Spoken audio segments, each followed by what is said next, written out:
It wasn't all him, you gotta know. That place fed his dark like it fed on your light. And he had some light in him too. Just like you got some dark. We all got both.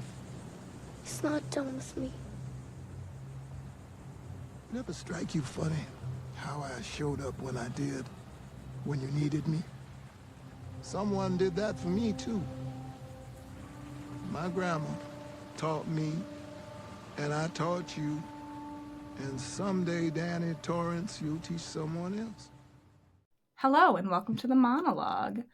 Here at the Monologue, we take a thematic deep dive into the works of Mike Flanagan, exploring recurring motifs, creative processes, and collaborations in the Flanaverse. Hi, my name is Cecilia, and I'm joined by my co-hosts, Riley, say hello. Hello. And Kelsey, say hi. Hi, everybody. On this episode, we are going to be talking about building on legacy, sequels, and franchises. So that is our theme. Our works in particular that we'll be talking about are going to be Ouija, Origin of Evil, and Dr. Sleep. Shall we talk about that monologue? Yeah, we were just talking about it. We should probably continue, because we were saying some interesting things. So, Riley, since this was your idea, do you want to start us off? Oh, yeah.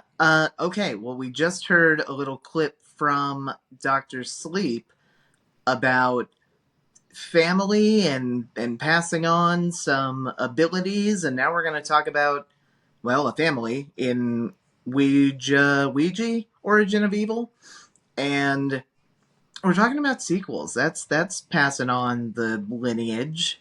We're talking about passing the torch, like, from one to another, and then also the concept of real versus not real. That's a big thing that's going to come up in Ouija too. Oh, definitely, yeah. So I was asking this before we started, but I stopped so that I could ask you now. Mm-hmm. Has anyone seen the original Ouija movie? I have. Okay, I have not. Okay. Oh, okay, so we have three very different answers. I haven't, you sort of, and Kel's, yes, definitely, yes. Yeah, I have vivid memories of my dad and I went to see it. Oh, okay. Vivid memories because it was such a nice outing with your dad, or because the movie was so good? The movie is objectively not good. We're talking about the original Ouija, right? Yes, the 2014. 2014, yeah, yep. The 2014, it is objectively not good. There are some, well, my dad and I thought they were creative scares. I wasn't, like, super into horror, I guess, at the time that I saw that. Like, I'd seen some, but I hadn't seen, like, the classic horror movies that I have seen now. So I guess in retrospect, some of the scares are really not that creative, but to me, like someone who was new to the genre, I thought that they were. So yeah, so it was really interesting seeing Ouija 2 because I was fully familiar with these characters and the lore that's started in the first one. And then I was like, how are they going to tie this all together? And Mike Flanagan does that very well, actually, with what he had to work with. Oh, absolutely. And I guess we should mention, technically, the Ouija movie is a prequel to the original, although it's a sequel within the franchise.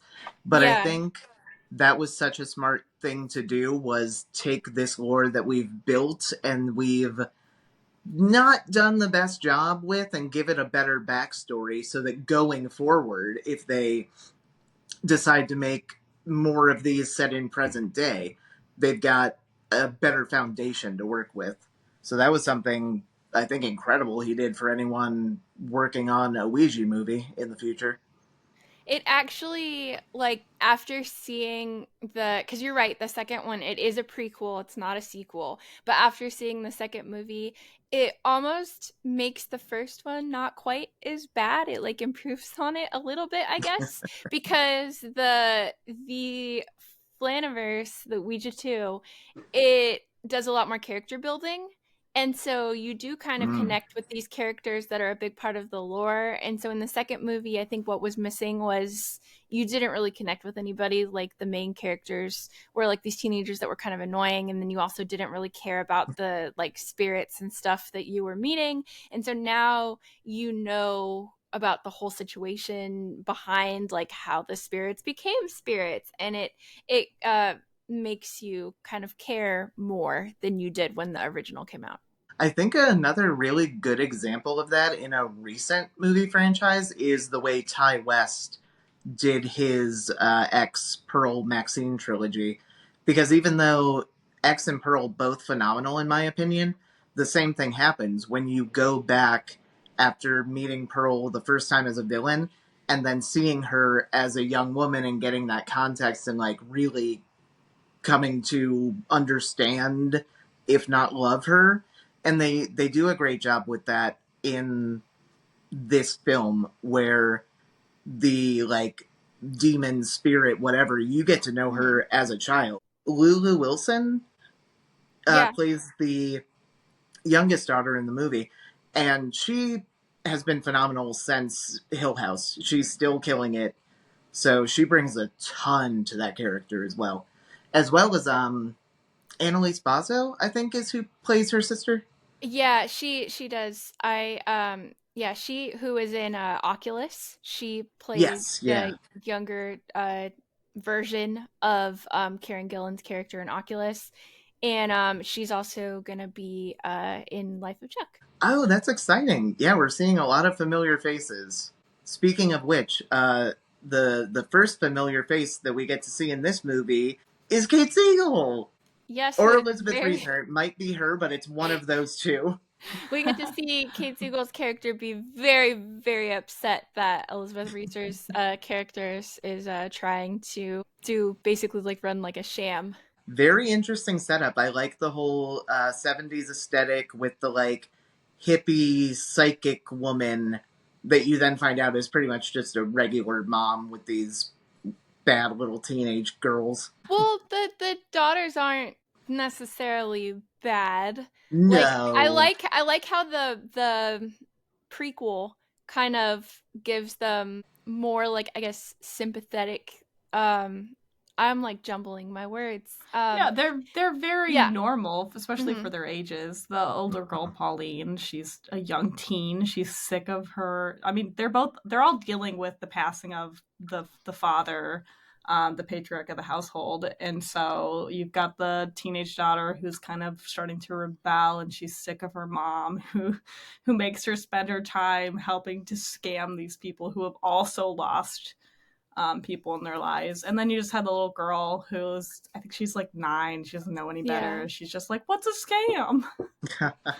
And something that I think Mike Flanagan did very well was kind of like fleshing out these characters, because I don't know, this might be a spoiler for the original Ouija movie, but that Spoilers! came out in 2014. Spoilers! So Everything in this podcast is spoilers. I feel like if you were gonna see the original Ouija movie, you've had 11 years to do so by now. So And it's not good, so why would you? yeah, well, and the older version of the older sister of Lena is introduced in that movie, and that character is like straight up like unlikable and evil and all these things. So it's like I was really surprised to be like, oh, she like this teen ends up becoming this character that I really hated from the first movie. Okay, now I actually like don't really hate her as much because I kind of get what she's trying to do. So it does kind of it improves upon the original movie in a way that was like certainly not intended, but happens. I hadn't seen either until last night. Yeah, what's your story? What's going on? And the only reason it took me so long to watch Origin was because I kept thinking, oh, I gotta watch the first Ouija first, and I just couldn't. No. And so this time I was like, you know what, I'm just gonna watch the prequel and then I'll watch the first movie, and I think that's the way to do it. Yeah. There's still tons of plot holes in the Ouija movie, but Mike Flanagan does a good job filling as many holes as he possibly can. Oh, that guy. He does. They gave him best, a lot too. Yeah, he does the best that he can with the shoddy pieces that were left for him. Yeah, and I haven't seen it, but I will say that back when I was a big old scaredy cat, I would watch the either like Cinema Sins or whoever would do a review so I could know what happened but not get scared. So I do know like the basics of the movie at least. And I remember the guy from Teen Wolf is in it. I'm not familiar And with Teen Wolf, the but guy maybe from Secret Life of the American Teen. That's what I know him from. If we're talking about Oh, the same guy. oh, maybe I'm thinking of him. Oh yeah, the guy that played Ricky on that Yeah. teenage pregnancy show. He was cute. It is very funny to watch the first Ouija movie, because for the first 10 minutes I was like, why does this lead girl look so familiar? And then I realized she's like one of the main girls from House of the Dragon. And I was like, oh. Oh, never seen it. I might need to like go back and at least look at the cast list, because I saw the original movie like when it came out, and so at the time I don't know if I knew who any of those people were. I was like just generic teenage or like young 20s actors. It's been like 10 years. Hopefully they've gotten some better work despite this movie. Oh, but I was going to mention, we were talking about the sisters and the likability, and also them grieving their very recently, it seems, dead dad. I don't know how the beginning of the original is set up, but I feel like immediately you are like, before you've got all of the horror tension, you're feeling for these characters. So I think in general, this movie like lays its own foundation really well as well, just to give you something to like sympathize with and understand and be entertained by too, while you're waiting for the horror to happen.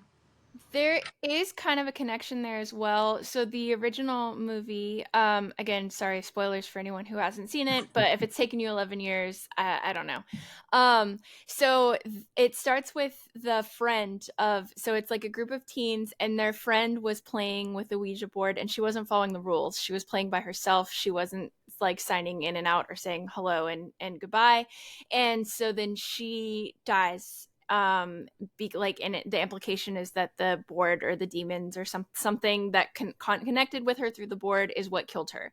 And then the friends, I think they think that it might have been a suicide, and so they're using the board to try to connect with her to find out what happened. So they both kind of, early in the movie, the main characters are dealing with grief, and they use the Ouija board to kind of help process their grief. So they both have that going for them. I like that. That's very similar to what happens in the original Exorcist movie as well. And I'm very familiar with the rules of using one, because Cecilia and I followed those rules to a T when we were dumb tweens playing with the Hasbro Ouija board.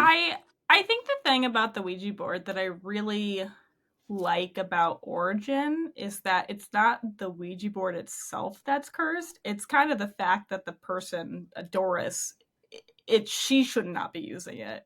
So it's not that other people use it and it kills you anytime you use it and use it improperly. It's like Doris in particular, because she is using it, it is especially bad because she's like very sensitive. But spirit boards have been used throughout history. That's all the Ouija board is. So to say they're just evil is a very silly thing.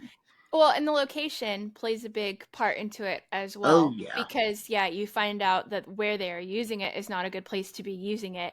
I will not touch Ouija boards. When I worked at Starbucks, we I don't know if I've told you guys this story. We moved to a new building in the Atlanta area, and we were all excited because it was like this brand new Starbucks and super fancy.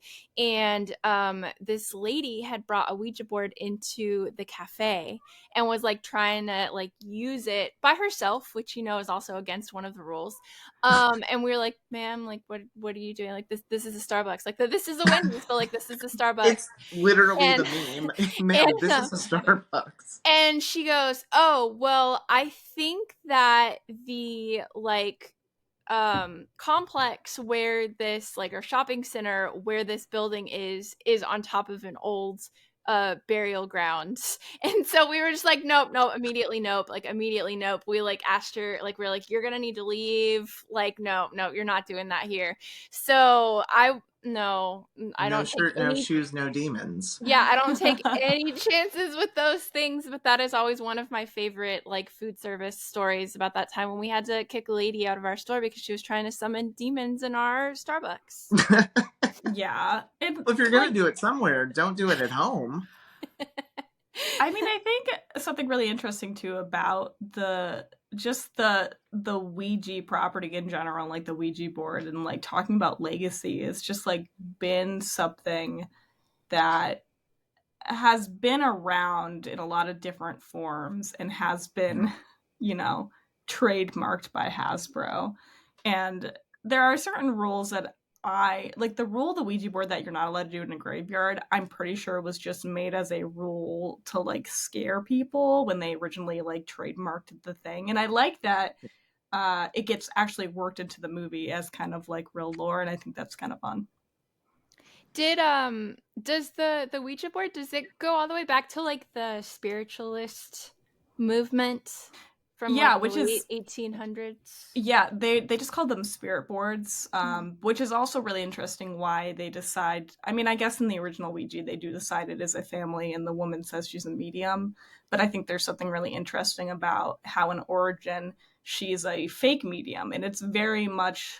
It reminds me especially of the time of Harry Houdini, because Harry Houdini was notorious for being like magic's not real, and I'm going to go around to every single spiritualist and every single medium who says that, and I'm going to prove they're wrong and show all their tricks. And they did a lot of the tricks that you see in Origin, with like the table actually has mechanisms in it. You have people hiding, candles are blowing out and lighting. So I really enjoyed that.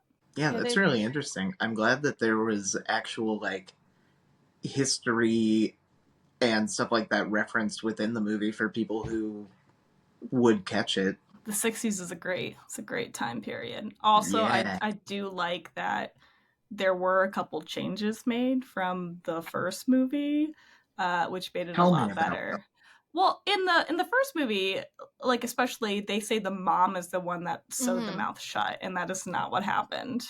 Oh, okay, yeah. Yeah. So it's like kind of traveled and become this urban legend and things have gotten kind of mixed up. Is that Well, what but I'm isn't, hearing?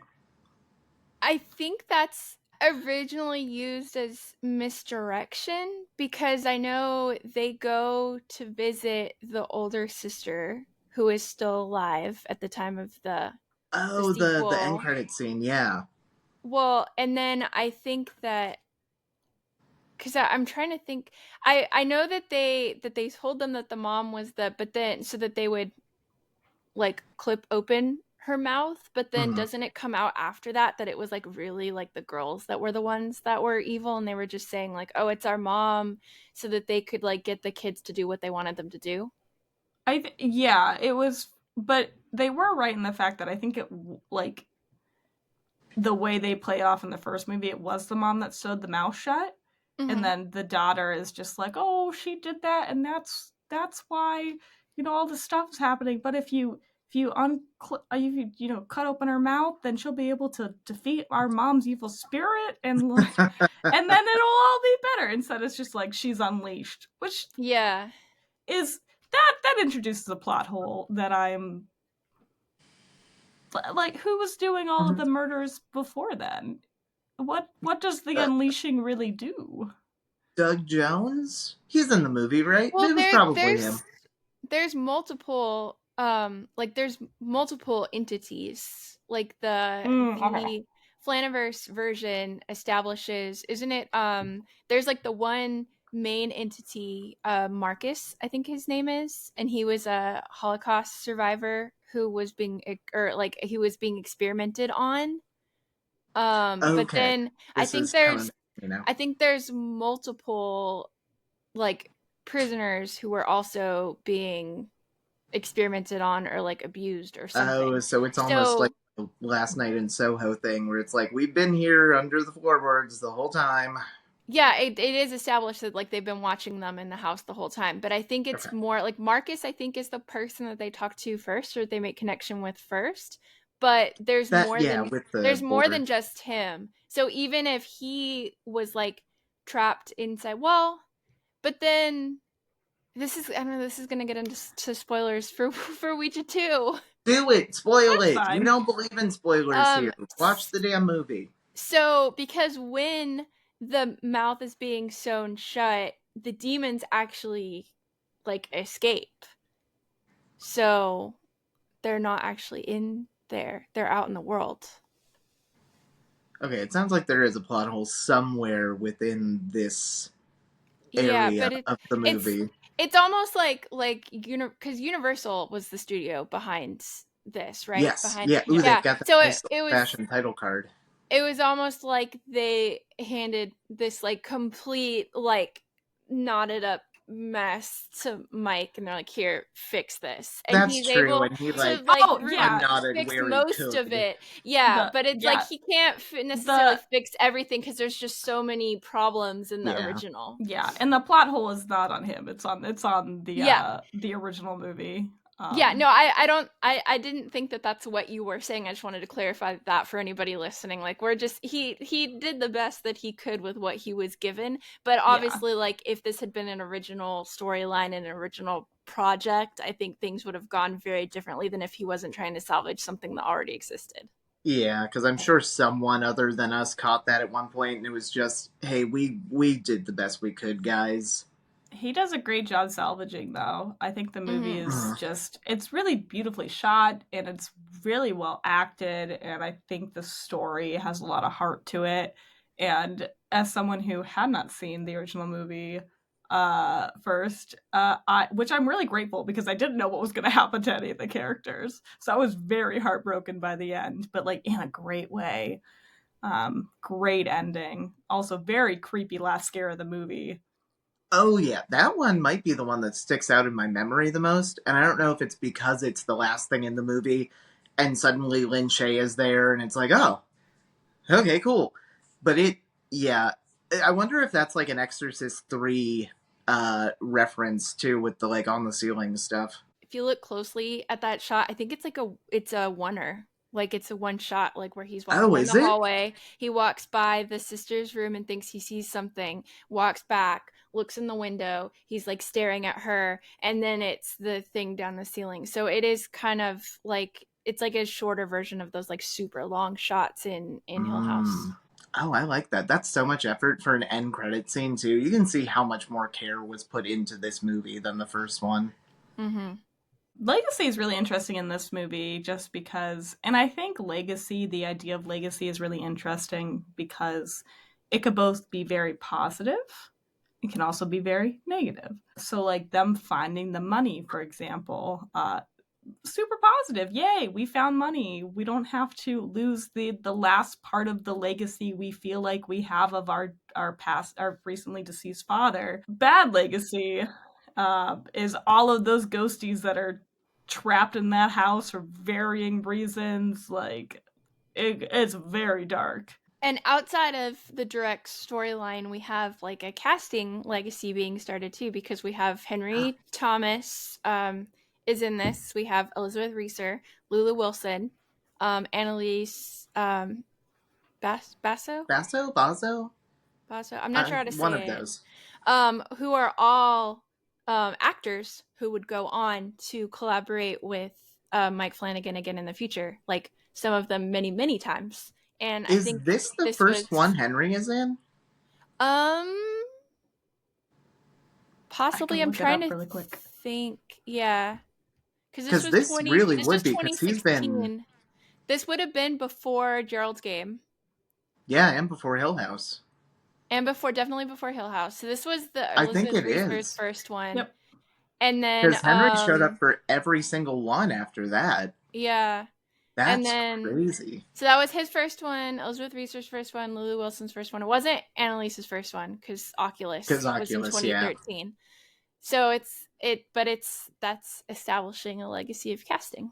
That's always one of my favorite things to see, and I probably say this every episode, but it's so nice to see so many familiar faces because you know that, like, I don't know, it's just such a nice little community, this Flanaverse of ours. Yeah, and there are a couple other legacy kind of crew members as well. Like Flanagan, pretty much, I think for almost all of his projects, he uses the same cinematographer. The Newton brothers do the score for Origin of Ouija, and I think they did Doctor Sleep too, right?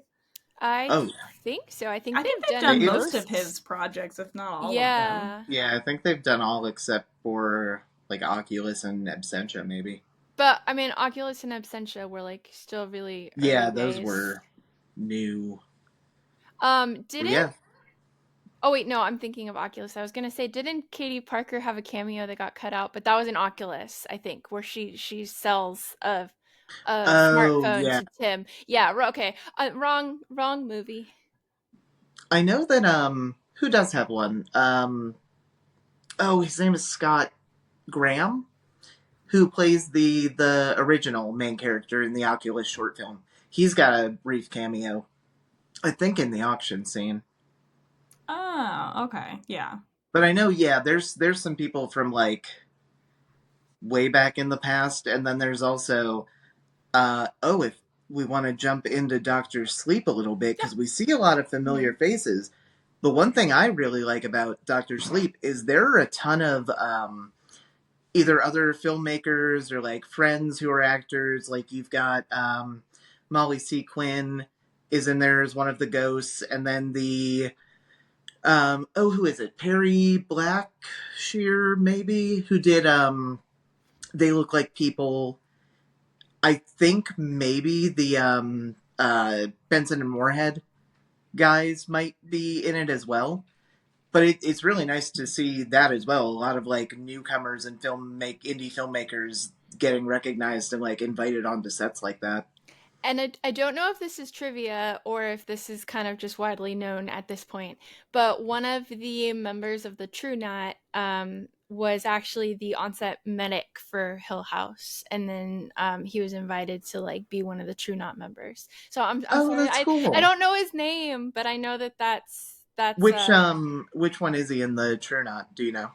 I don't remember. I just remember in an Okay. interview that Mike said that like yeah that like he was the medic for Hill House and like he did such a great job and he was like, "Hey, like would you like Oh, to be that's one of so the True cool. Knot members?" That's Yeah. really Oh, fun. speaking of the True Knot, but we've got Katie Parker Mhm. and Jamie Flanagan, who are both friends of this pod, Horror Struck, all the pods. Mhm.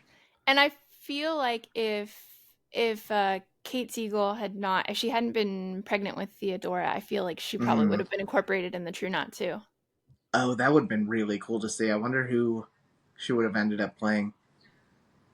I guess we'll never know. But yeah, speaking of legacy with Doctor Sleep, I mean, and we've talked about this on, I don't remember which one it was, but the idea of adaptation, the legacy left behind of both Stanley Kubrick, Mhm. his movie, Mhm. and then we have Stephen King's book, and then the idea of like how do you meld these together to honor what's already there and honor what needs to happen. So Do we? they oh, sorry, Riley. No, you go ahead.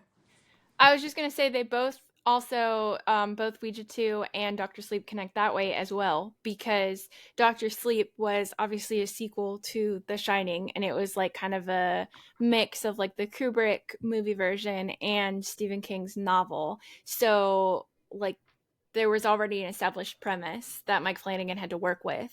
The same thing with even though Ouija 2 is technically a prequel, there was already the established premise from the first Ouija movie that he had to work Mhm. with. So both of those are like his interpretation of something that had already been started by someone else.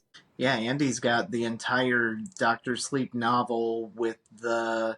You know, Stephen King's a great writer, but sometimes the strings don't quite connect by the end. So he was piecing a lot of things together. I always wonder. I don't know how many huge fans of the Mick Garris miniseries there are, but I wonder what camp they fall into when it comes to Doctor Sleep. I Good assume it question. seems to be like a good way to connect all of the fans. I'm gonna have to Mhm. assume that there's something for everyone. The major change that was made was having the Overlook still be there in the Doctor Sleep movie, which from a cinematic standpoint, I feel like that's such an iconic location that even though it's a change like to the novel, it was kind of necessary for a movie version Oh anyway. yeah. And as much as I do really like the Kubrick film, I think the book The Shining um, deals a lot more, especially we're talking about legacy, a lot more with legacy, and the Mm. character of Jack is just so much more interesting in the novel than Mm-hmm. he is in in the movie. that Mhm. I really love what Mike Flanagan does in melding them together, especially deciding to have Jack at the bar when Danny goes back to the Overlook. I think that whole monologue that Danny says to his father about why they moved to Florida, and he kind of confronts his father, I think is really beautiful, and it really fits into the theme of legacy really well, of looking at someone that you view as being the burden of legacy, of somebody who was a murderer, somebody who succumbed to his addictions, someone that you feel like has passed it on to you. And then also him realizing maybe that's not his legacy. His legacy is what his mom taught him. And that's really beautiful. Great scene for fans of the book and anyone who hates their dad. Well, and then dads are important in both, like in Doctor Sleep and in Ouija too. I mean, granted, the dad isn't quite. I mean, like they miss him and they're trying to communicate with him, but he's like not quite as major of a figure as he is in Doctor Sleep. But that's Yeah, another similarity that they share. that's true. I was asking, before we got on, I was asking my girlfriend what she thought makes Doctor Sleep such a good sequel, just in the terms of movie sequels. And one thing that she pointed out that I didn't really think about was just kind of upping the ante when it came to like more like magic, I guess, like explaining what Shining actually is and why the hell the movie has been called that for the past 40 years, and tapping in more to that and like adding more characters with even stronger and different abilities. I think that was a really good idea too, to kind of expand and explain a little bit more for people who have been fans of the Kubrick film and not read the book. It kind of, you know, does a lot of heavy lifting for you if you are in the one or other camp. Yeah, and The Shining is very, like, the gift of The Shining is very similar to what Doris has in Ouija Origin. Is like Yeah, it's like a this sensitivity. thing that was passed on to her from her grandma. It was passed on to her. I think they say, yeah, her grandma was sensitive and was a medium, or like her great grandma. I can't remember which one it was. Yeah, and I have to assume that that way that that is set up in King's universe is why it's so similar, because Mike is such a huge Stephen King fan, obviously, and yeah, I'd never connected that until you said it right now. Yeah, and the legacy of it being like Dan and Dick Halloran have a lot of conversations about how they've inherited this gift and its burden, and how their legacy and their responsibility is supposed to, at least what Dick Halloran tells Dan, is that it's his obligation to train the next generation. Like, this is part of the legacy of having this gift, is you have to pass it on, you have to teach the next generation. Yeah, that's fatherhood. How old are you guys as dads? Any of them alcoholics? Well, that's not gonna mine either, I mean, unfortunately. I saw Ouija with my dad, so my my experience with this movie is tied to my dad. It's tied to dads. I, which we all already know because I won't stop talking about it, wrote a whole personal essay about my dad and Dr. Sleep and the big moldy house I inherited. So I did that's not know that's that. So you yeah, clearly I'll stopped send you a talking about it for copy. a while. Oh, well, I'll talk about it more. I'll send you a copy of it. Outsider Zine Volume 2. Oh my god, look at the fireworks. I love this thing. As a way to wrap us up and looking towards the future, we know that Mike Flanagan obviously is doing the next Exorcist movie. What other franchise, sequel, prequel would you want to see Mike Flanagan do? So Oh my god, you sprung this on me. I know. I have one, but I don't Okay. know. I don't know if it necessarily needs anything added to it, but I'm like really into the Insidious franchise right now, because that was my Ooh. favorite house at Horror Nights last year, and I still haven't seen all of them. I've seen the first two, like those are the major ones, and then I've seen the newest one, the red door one. Mm-hmm. But there were two in the middle that I didn't watch, and Eric and I decided, oh, it'll be fine. The Horror Nights house is probably only going to be based on the first two, so you've seen enough. And then there were whole rooms about movies 3 and 4, and scare actors were jumping out and like trying to scare me, and I was just yelling back at them, I don't even know who you are. So I don't know. I would love to see him do something in that, but I don't really know. I feel like that might have been done. It might be death overkill already. at this Yeah, point. yeah. God, He's just too much established. I don't know that he could do anything. He's got to like erase some of it. Mm-hmm. I've got one. Okay. So I thought this movie had great potential, but I knew from the previews it probably wasn't going to be good, and I was right. But last year, this movie came out. I think it was a Blumhouse movie, could be wrong, called Imaginary. Oh, yes! Some of that movie is really good. I think some of it's not good. I don't know if a sequel makes sense, because I don't know how you make sense of the mess, but a prequel would be phenomenal. Yeah, a prequel about Chauncey. There's so many people in the Horror Nights community that like want an imaginary house, and I'm like, not based off of the movie that we got. But if we were to get like a prequel explaining where Chauncey came from, then yes. I actually, because I live in Los Angeles, I went to their pop-up promotional event that was a haunted house for Imaginary, and it was fun. Okay. Like, they had, like, actors, and it's very different than, like, a Horror Nights thing, but literally, like, we went to a room and sat down. There were 5 of us, and we had a therapist who, like, ran through a whole scene with us, and, like, there were animatronics everywhere, and, like, I was right next to Chauncey, and he turned his head at one point. It was fun. But it was also very, like, silly and hokey, but, yeah. Okay, that's not my answer. I don't know about the Imaginary movie, but I feel like if they did a prequel or sequel to that, they should do it in the same way that they did the Orphan sequel, and just, like, fully just plow into the insanity. It's so much fun. I don't think I've seen that. Was that a recent one? It came out, a couple of years ago. Orphan 2, I don't remember the little... Excuse me. Okay. I feel like I've been fairly keeping up on the horror stuff that came out. Like, I saw, like, The Woman in the Yard on opening day because I had so much hope for it after seeing that poster, and then it was such a letdown. The trailer is so cool. She's so creepy, but, like... No. Okay, after I'm done joking, I do have an answer for your question. Okay. Yeah, Orphan Unless First Kells, Kill. I don't remember if you answered.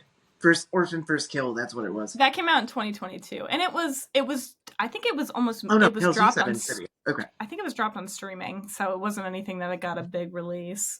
Okay. Oh, I loved it. Okay, so Kells, you have said Insidious. Cecilia has said Imaginary. On the record, I don't think Insidious will work, so I might need to be thinking of another one. If there were only the first 2 movies, would it work? Could we give Mike the third, give him his, like, Dream Warriors third? Yeah, we could. Threequel? We could, because, I mean, again, I haven't seen the third or fourth, but based on the scare actors that were coming at me in the house, I think I know what happens in the third and fourth, and I feel like he could have taken it in another direction. Okay, I have a really good answer, but I'm wondering if it's too niche that, like, anyone will care about but me. So there's this creepypasta called Baraska, and the No Sleep podcast did an episode. They did it for an episode. Mike Flanagan and Kate Siegel were both voice actors on that episode, because I believe it's Rebecca Klingel who wrote the original story, who is a staff writer on some of Mike's shows. I want them to take that story, Baraska. You guys remember a little show called Channel Zero? Can you fill us in on the story? Show? I want Mike specifically to make a season of that show with that story in mind. I think it would be phenomenal. Give us a quick summary, or a quick Baraska teaser. It's about this family that moves to this, like, mining town, and there is this one, like, I think it's like a tree or something in the woods that is nearby a party spot, and they're always like, "Don't go over there," and like young girls keep going missing whenever they go wherever, and it's basically about this kid. His sister goes missing after they move to this town. His dad is a police officer, and basically it's like him and his friends trying to figure out what happened. You would never guess. It's crazy. It's bonkers. Listen to the first season of it. It's on. I don't remember what the like podcast channel is, but there's a podcast of Baraska that Cole Sprouse is the main voice actor. So if anyone knows what I'm talking about, then yeah, let's make that happen someday. I think that's a good response, because I mean, it kind of has to be something that's like not super well known or like super popular, because then I think like otherwise, yeah. realistically, I think it could happen, and I'm hoping it does. Baraska on Q Code is that what it says? Is the podcast? Yeah, I'll put the name of it down below in the notes, so if anybody's interested. But yeah, this one says Cole Sprouse, so this has got to be it. Highly recommend. It is fantastic. Have not finished season 2. Didn't care as much. Season 1. Oh my god. If you listen to it, please tell me immediately. But yeah, I think that's gonna be it from us for this week. Thanks for listening. We appreciate it. We'll see ya, hear ya, or I guess you will hear us next week. Bye, guys. Bye.